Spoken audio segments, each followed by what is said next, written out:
ಶಿಷ್ಯರೇ, ಈ ರೀತಿಯಾಗಿ ಶ್ರೀಮನ್ನಾರಾಯಣನು ವರಾಹ ರೂಪದಿಂದ ಹಿರಣ್ಯಾಕ್ಷನನ್ನು ಸಂಹರಿಸಿದ.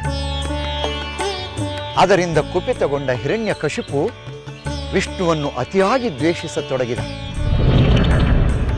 ವಿಷ್ಣುವಿನ ಮೇಲೆ ಸೇಡು ತೀರಿಸಿಕೊಳ್ಳಲು ನಿರ್ಧರಿಸಿದ.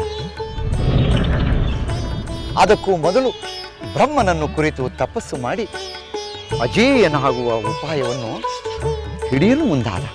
ಗುರುದೇವ, ಹಿರಣ್ಯಕಶಿಪು ಬ್ರಹ್ಮನಿಂದ ಯಾರೂ ಕೇಳದಂತ ವಿಶೇಷವಾದ ವರವನ್ನೇ ಕೇಳಿದನಂತೆ? ಹೌದು, ಅಮರನಾಗುವ ವರವನ್ನು ಬ್ರಹ್ಮನಾಗಲಿ ಶಿವನಾಗಲಿ ಕೊಡುವುದಿಲ್ಲವೆಂದು ಖಚಿತವಾದಾಗ ತಾನು ಪಡೆಯುವ ವರದಿಂದಲೇ ತನ್ನ ಸಾವನ್ನು ಗೆಲ್ಲುವ ಉಪಾಯವನ್ನು ಅವನು ಮಾಡಿದ. ಅವನು ಸಾವನ್ನು ಗೆಲ್ಲುವುದು ಹೇಗೆ ಸಾಧ್ಯ ಗುರುಗಳೇ? ರಾಕ್ಷಸರೆಲ್ಲರೂ ಸಾವಿಗೆ ಗುರಿ ಆಗಲೇಬೇಕಲ್ಲವೇ?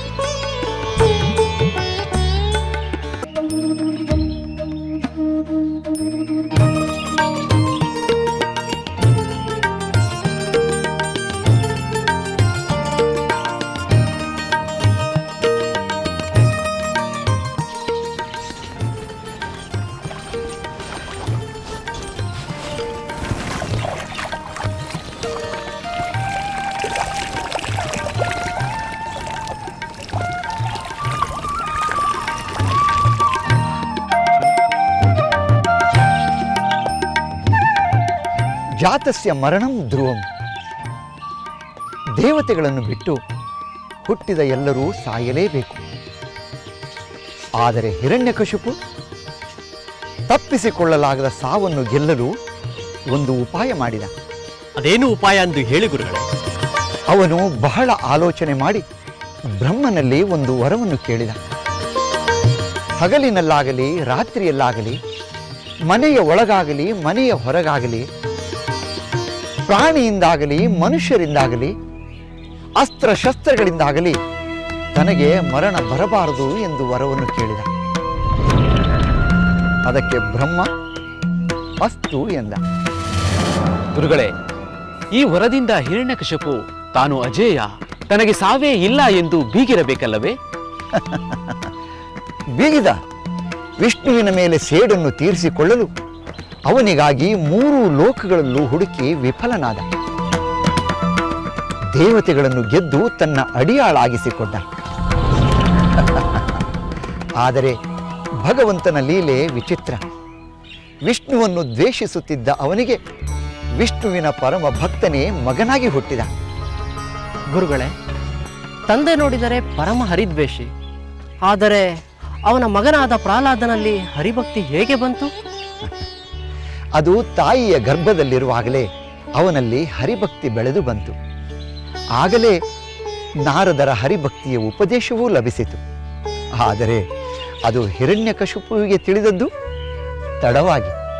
ಗುರುಗಳೇ, ಆ ಹಿರಣ್ಯಕಶಿಪು ತನ್ನ ರಾಜ್ಯದಲ್ಲಿ ಯಾರೂ ಹರಿಭಕ್ತಿಯನ್ನು ತೋರಿಸದಂತೆ ಕಟ್ಟಾಜ್ಞೆ ಮಾಡಿದನಲ್ಲವೇ? ಹೌದು. ಮಾತ್ರವಲ್ಲದೆ ಹಿರಣ್ಯಕಶಿಪುವು ತಾನೇ ಸರ್ವೇಶ್ವರ, ತಾನೇ ಭಗವಂತ ಎಂದು ಬಿಂಬಿಸಿಕೊಂಡಿದ್ದ. ಅವನ ರಾಜ್ಯದ ಮಕ್ಕಳು ಸಹ ಗುರುಕುಲದಲ್ಲಿ ಹರಿಯ ಹೆಸರನ್ನು ಹೇಳುವಂತಿರಲಿಲ್ಲ. ಗುರುಗಳು ಕೂಡ ಹಿರಣ್ಯಕಶಿಪುವೇ ಸರ್ವೇಶ್ವರ, ಸರ್ವಶಕ್ತ, ಸರ್ವಲೋಕಪಾಲಕ ಎಂದು ಪಾಠ ಹೇಳುತ್ತಿದ್ದರು. ಪ್ರಹ್ಲಾದ ಅಂಥ ಮಕ್ಕಳ ನಡುವೆಯೇ ಪಾಠ ಕಲಿಯುತ್ತಿದ್ದನಲ್ಲವೇ? ಹೌದು. ಹಿರಣ್ಯಕಶಿಪುವಿನ ಆಜ್ಞೆಯನ್ನು ಯಾರು ತಾನೇ ಮೀರಬಲ್ಲರು? ಅವನು ಕೂಡ ಎಲ್ಲರಂತೆಯೇ ತನ್ನ ತಂದೆಯೇ ಸರ್ವೇಶ್ವರ ಎಂಬ ಪಾಠವನ್ನು ಕಲಿಯಬೇಕಾಗಿತ್ತು. ಆದರೆ ಪ್ರಹ್ಲಾದ ಆ ಗುರುಗಳಲ್ಲಿ ಪಾಠವನ್ನು ಕಲಿಯಲಿಲ್ಲ ಅಲ್ಲವೇ? ಹೌದು. ಹರಿಭಕ್ತಿಗಿಂತ ಮಿಗಿಲಾದದ್ದು ಯಾವುದೂ ಇಲ್ಲ ಎನ್ನುವುದು ಅವನ ದೃಢ ನಂಬಿಕೆಯಾಗಿತ್ತು. ಕೆಲವು ಕಾಲದ ನಂತರ ಗುರುಗಳು ಅವನನ್ನು ಹಿರಣ್ಯಕಶಿಪುವಿನ ಬಳಿಗೆ ಕರೆದೊಯ್ದರು. ತನ್ನ ಮಗ ವಿದ್ಯಾವಂತನಾಗಿರುವನೆಂದು ಹಿರಣ್ಯಕಶಿಪು ಬಹಳ ಸಂತೋಷದಿಂದ ತನ್ನ ಮಗನನ್ನು ಬರಮಾಡಿಕೊಂಡನು. ಆಗ ತಂದೆಯವರಿಗೆ ಪ್ರಣಾಮಗಳು. ಕುಮಾರ, ಸಕಲ ವೈಭವದಿಂದ ಅನಂತ ಕಾಲದವರೆಗೆ ಕೀರ್ತಿವಂತನಾಗಿ ಬಾಳು. ಪ್ರಭು, ನೀವು ನಿಮ್ಮ ಪುತ್ರನನ್ನು ನೋಡುವ ಅಪೇಕ್ಷೆ ಪಟ್ಟಿರೆಂದು ಕರೆದುಕೊಂಡು ಬಂದೆವು. ಹೌದು, ಗುರುಕುಲಕ್ಕೆ ತೆರಳಿ ಬಹಳ ದಿನಗಳಾಯಿತಲ್ಲ. ನನ್ನ ಪುತ್ರನನ್ನು ನೋಡಲು ನನ್ನ ಮನಸ್ಸು ಚಡಪಡಿಸುತ್ತಿತ್ತು. ಅದರಲ್ಲಿ ನನ್ನ ಪುತ್ರ, ನಿಮ್ಮ ಶಿಷ್ಯ ಉತ್ತಮವಾಗಿ ಕಲಿಯುತ್ತಿರುವನಲ್ಲ? ಖಂಡಿತವಾಗಿಯೂ ಉತ್ತಮವಾಗಿ ಕಲಿಯುತ್ತಿದ್ದಾನೆ ಪ್ರಭು. ಈ ನಿಮ್ಮ ಪುತ್ರ ಚಿಕ್ಕ ವಯಸ್ಸಿನಲ್ಲಿಯೇ ಮಹಾ ಮೇಧಾವಿಯಾಗಿದ್ದಾನೆ. ಸೂಕ್ಷ್ಮಗ್ರಾಹಿ, ಬಲು ಬೇಗ ಗ್ರಹಿಸುತ್ತಾನೆ. ಅದಲ್ಲದೆ ಯಾವುದೇ ಪ್ರಶ್ನೆಯನ್ನು ಕೇಳಿದರೂ ಸಮರ್ಥವಾಗಿ ಉತ್ತರವನ್ನು ನೀಡಬಲ್ಲ ಚತುರಮತಿ.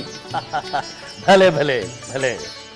ಗೌರವಾನ್ವಿತ ಗುರುಗಳಾದ ಶುಕ್ರಾಚಾರ್ಯರ ಪುತ್ರರಾದ ಚಂಡಾಮರ್ಕರೆ, ನೀವು ನನ್ನ ಮಗನಿಗೆ ಕೊಡುತ್ತಿರುವ ಉತ್ತಮ ಶಿಕ್ಷಣಕ್ಕಾಗಿ ನಾನು ನಿಮ್ಮನ್ನು ಶ್ಲಾಘಿಸುತ್ತೇನೆ. ನೀವು ಕೂಡ ನಿಮ್ಮ ತಂದೆಯವರಂತೆಯೇ ಬಹಳ ಜ್ಞಾನಿಗಳು. ರಾಜಕುಮಾರರಿಗೆ ವಿದ್ಯೆ ಕಲಿಸುವ ಅವಕಾಶ ನೀಡಿದ್ದು ನಮ್ಮ ಭಾಗ್ಯ ಪ್ರಭು. ಹೌದು ಪ್ರಭು. 100 ಮೂರ್ಖ ಶಿಷ್ಯರಿಗೆ ವಿದ್ಯೆ ಕಲಿಸುವ ಬದಲು ತಮ್ಮ ಪುತ್ರನಂತಹ ಒಬ್ಬ ಶಿಷ್ಯನಿಗೆ ವಿದ್ಯೆ ಕಲಿಸಿದರೆ ನಮ್ಮ ಜನ್ಮ ಸಾರ್ಥಕವಾಗುತ್ತದೆ.